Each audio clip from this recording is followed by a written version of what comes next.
Assalamualaikum warahmatullahi wabarakatuh. Kami dari kelompok kedua, Praktikum Kimia Farmasi, Dasar dan Analisis. Nama anggota kelompok: pertama, Arif Aditya Priyambodo. Kedua, Aji Wahyu Aryansyah. Ketiga, Alia Permata Lestari. Keempat, Kleris Ekstri Maharani. Di video kali ini kami akan memberitahu alat, fungsi, simbol pada bahan kimia, dan petunjuk cara kerja di laboratorium. Pertama, alat di laboratorium beserta fungsinya. Pertama, pipet tetes. Fungsinya untuk meneteskan atau mengambil larutan dengan jumlah kecil. Kedua, corong gelas. Fungsinya, apabila kalian sedang ingin memasukkan cairan atau bahan kimia, maka perlu menggunakan corong gelas. Bisa juga untuk penyaringan, maka kalian dapat menempatkan kertas saring di atas permukaan corong gelas. Ketiga, kaca arloji. Fungsinya sebagai penutup gelas kimia saat memanaskan sampel, wadah saat menimbang bahan kimia, maupun tempat untuk mengeringkan padatan dalam desikator. Keempat, Erlenmeyer. Fungsinya untuk menjadi wadah dari bahan kimia cair, dan gelas ini juga sering digunakan untuk proses titrasi untuk menampung larutan yang akan digunakan. Kelima, sendok spatula.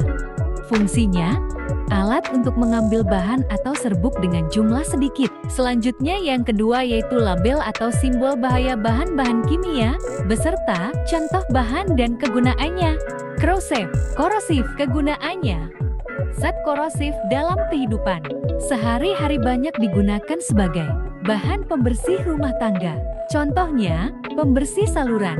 Pembuangan dibuat dari suatu asam atau basa yang mampu melarutkan lemak, protein, atau mineral, seperti kerak dalam sistem perpipaan. Contoh bahannya, asam dan basa kuat, flammable, mudah terbakar. Kegunaannya, sifat mudah atau sulitnya suatu zat terbakar. Dengan mengetahui sifat dari bahan-bahan yang mudah terbakar, kita bisa menggunakan bahan tersebut secara aman. Contoh zat yang mudah terbakar adalah bensin dan kertas. Contoh bahannya, minyak tanah, alkohol, dan kerosin.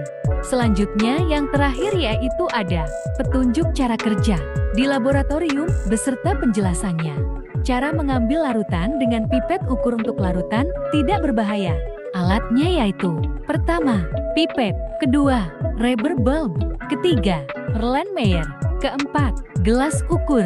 Bahannya yaitu: pertama, larutan tidak berbahaya.